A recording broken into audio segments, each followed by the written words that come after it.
bem-vindos. Hoje a gente vai mergulhar fundo numa das maiores conspirações de um universo ficcional. O tema é a fundação da Camarilla, a famosa facção de Vampiro à Máscara. A nossa fonte é uma análise detalhada do lore, e a nossa missão aqui é desvendar as 3 grandes mentiras que sustentam essa organização. Vamos ver que o nascimento dela não teve nada a ver com segurança, e sim com fraude, manipulação e uma vingança de séculos. E é importante lembrar que o lore oficial é uma bagunça de propósito, né? A história é contada por vampiros, e vampiros são os narradores menos confiáveis que existem. Cada um puxa a sardinha para o seu lado. O que a gente vai fazer aqui é cruzar as informações e tentar montar esse quebra-cabeça, sabe? E mostrar como a história que todo mundo conhece é, na verdade, uma fachada, e muito bem construída. Certo, então vamos começar a puxar o primeiro fio. A história nos leva para a Idade Média, logo depois da queda de Roma. É aí que surge um vampiro do clã Ventru, os aristocratas do mundo vampírico. O nome dele era Hardestat, o Ancião. E ele tinha um método de governo que era, revolucionário para a época. Era mesmo, totalmente. Em vez de ficar isolado num castelo, ele estava sempre na estrada, viajando entre os domínios das crias dele. Ele era um governante presente. Ele resolvia os problemas pessoalmente, antes de virarem rebeliões.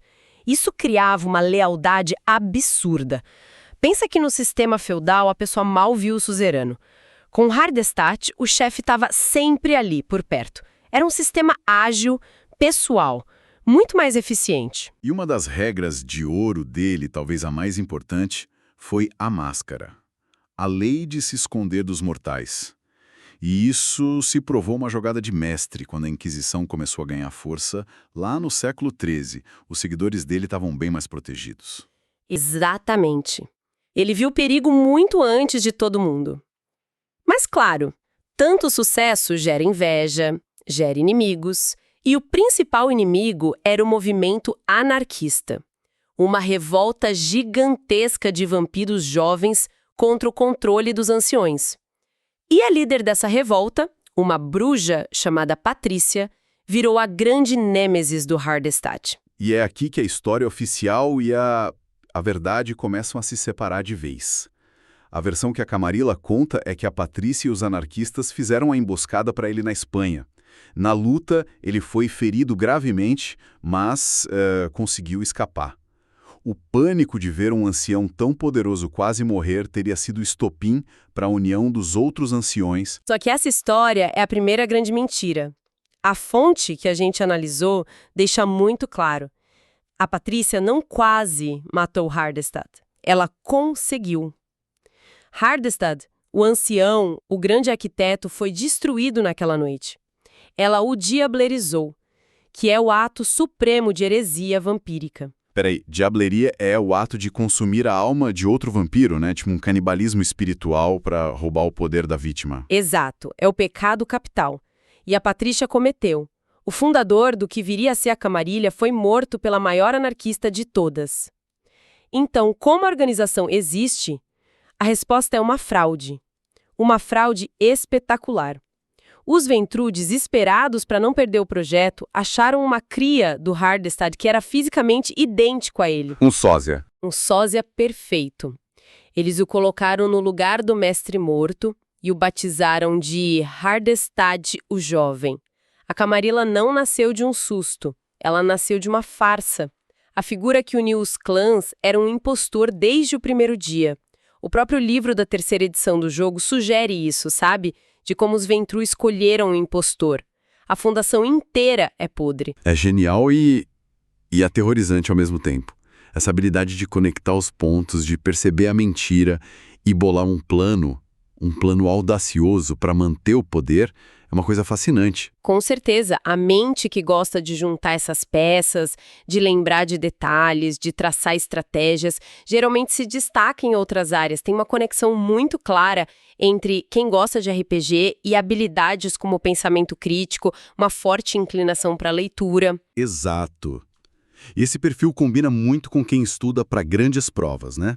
Vestibular, concurso público, concurso militar, OAB e residência médica.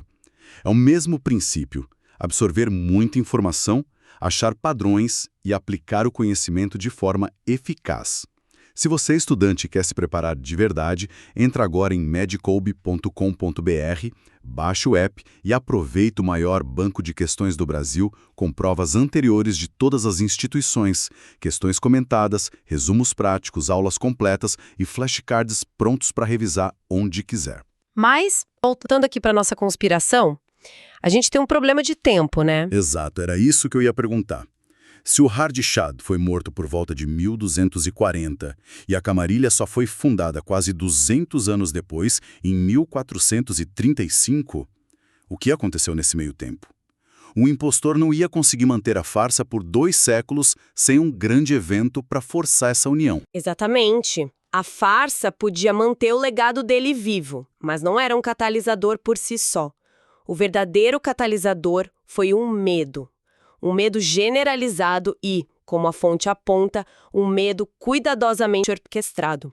E isso nos leva à segunda grande mentira. O cenário era o seguinte: a revolta anarquista estava fora de controle.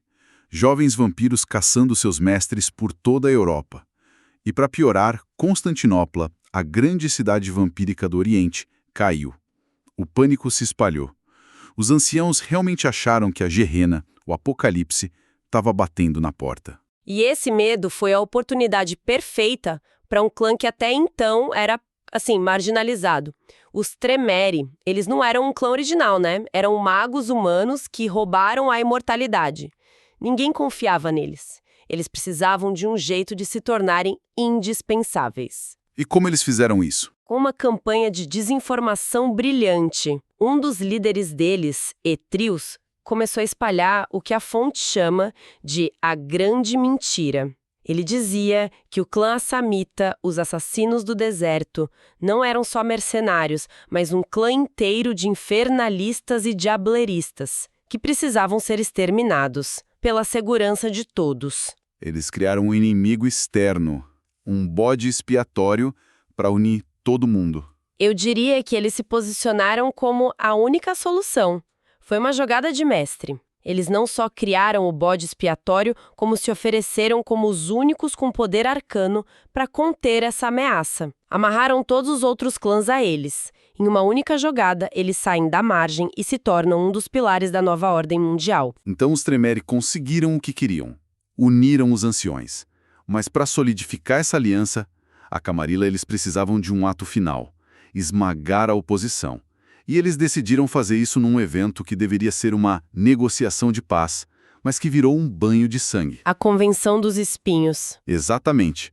Foi numa abadia na Inglaterra, numa cidadezinha chamada Thorns. A lista de convidados era um barril de pólvora. Do lado da Camarilla, a gente tinha o Hardestadt, o jovem, o impostor, o Mithras, representando os Tremere, e uma brujá, Eleonor de Valois, tentando mediar a paz. E do outro lado, os anarquistas. A própria Patrícia, a assassina do Hardestadt original, estava lá. E com ela, uma figura que se tornaria lendária. Um anarquista do clã Tizimice, na época conhecido como Michael. E é bom lembrar o que os Tizimice representam, né? Eles são os mestres da metamorfose. A presença de um deles ali já mostrava que não era uma simples revolta. A fonte detalha a convenção noite a noite. E a tensão é palpável. Na primeira noite, as negociações começam. Alguns anarquistas até pensam em se render, mas os assamitas recusam na hora. Na segunda noite, esse Tizimice, o Michael, faz um discurso inflamado, Hardestadt o interrompe e a coisa fica feia. E aí a gente já vê as linhas de batalha sendo traçadas, a recusa dos assamitas, a paixão do Michael. A Camarilla não estava oferecendo paz, estava exigindo submissão. E na terceira noite tudo explode. Um assamita defende a Diablerie como um direito cultural. O Tremere e Mithras condena a prática. E aí o Michael pede a paciência. Ele se levanta e aponta a hipocrisia absurda dos Tremere, que praticamente cometeram um genocídio contra o outro clã, o Salubre, usando Diablerie. A sala fica em silêncio. E o Hardestadt, o impostor, perde o controle e grita, exigindo que todos os jovens se ajoelhem. E a resposta do Michael é um dos atos mais chocantes e simbolicamente poderosos de todo o lore. É lendário. Ele olha para o Hardestadt e, usando o poder do clã dele, a vicissitude, ele arranca os próprios órgãos genitais e atira no rosto do líder Ventrue. E a gente precisa parar um segundo para entender o horror e o significado disso. Vicissitude é a disciplina de moldar carne e osso como se fossem argila. O que o Michael faz não é só um protesto, é uma demonstração de poder aterrorizante e um ato singônico definitivo. É inacreditável. Que imagem! É a rejeição mais absoluta da linhagem, da herança. Ele não está só dizendo não, ele está apagando a própria ideia de descendência, de se curvar a um pai. É o ponto de ruptura. É um não que ecoa pela eternidade. Ele está rejeitando toda a estrutura patriarcal que os anciões representam. A partir dali, o caos total se instaura. A Patrícia saca armas de fogo, que era novidade na época, e tenta terminar o serviço, atirando no Hardestad. A abadia vira um campo de batalha. E nas consequências, o Michael escapa.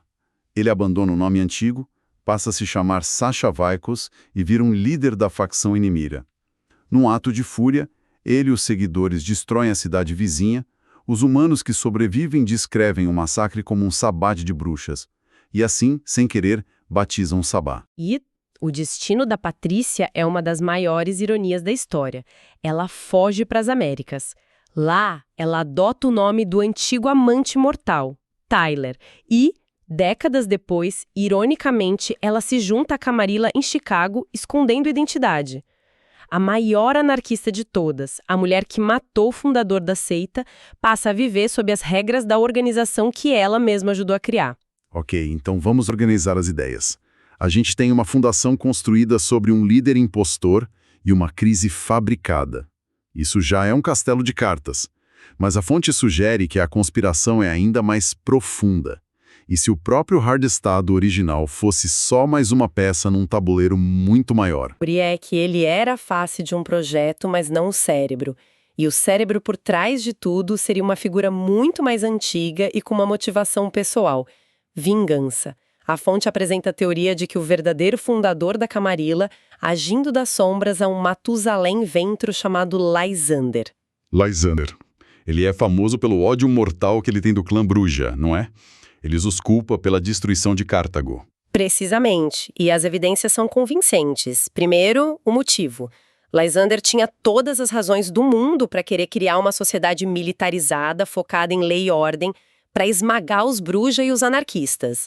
A estrutura da Camarilla reflete perfeitamente os ideais dele. E o segundo ponto? É que o Hardestad, o ancião, pode não ter sido tão independente assim. Existem pistas espalhadas pelo lore de que outros Ventrue desconfiavam que ele recebia ordens de uma força oculta, muito mais antiga. Hardestad era o general no campo, mas Lysander era o estrategista no quartel-general, escondido nas sombras por séculos. Então é uma mentira dentro de outra mentira. O Lysander, o mestre das marionetes, manipula um peão, Hardestad, que por sua vez é substituído por um impostor para criar uma conspiração global baseada numa crise fabricada. É quase poético, de uma forma bem sombria. É tematicamente perfeito para esse universo. A Camarilla se vende como um bastião de ordem e estabilidade, mas a certidão de nascimento dela foi assinada com fraude, regada a medo e motivada por uma vingança pessoal de milênios. Para recapitular, então, a Camarilla, o grande pilar da sociedade vampírica, foi construída sobre 3 mentiras colossais. Primeira, seu líder fundador foi assassinado e substituído por um impostor. Segunda, sua criação foi acelerada por uma crise fabricada pelos Tremere. E terceira, todo o projeto pode ter sido a maquinação de um Matusalém oculto, movido por uma vingança milenar. A estrutura inteira é uma fachada. Isso levanta uma questão interessante não só sobre esse universo, mas sobre qualquer instituição de poder no mundo real, né? A história oficial é sempre limpa, lógica, mas a verdade é quase sempre confusa, cheia de contradições e moldada por segredos e vinganças pessoais que são convenientemente apagados dos registros. E a fonte termina com um ponto crucial. Depois da Convenção dos Espinhos, os anarquistas e os assamitas foram caçados e punidos com uma severidade brutal pela Camarilla. E no final, fica aquela pergunta no ar. Se os alicerces de uma sociedade são inteiramente construídos sobre mentiras e manipulação, a justiça que ela distribui pode ser verdadeiramente justa? Ou é só a continuação do crime original, mas agora com um carimbo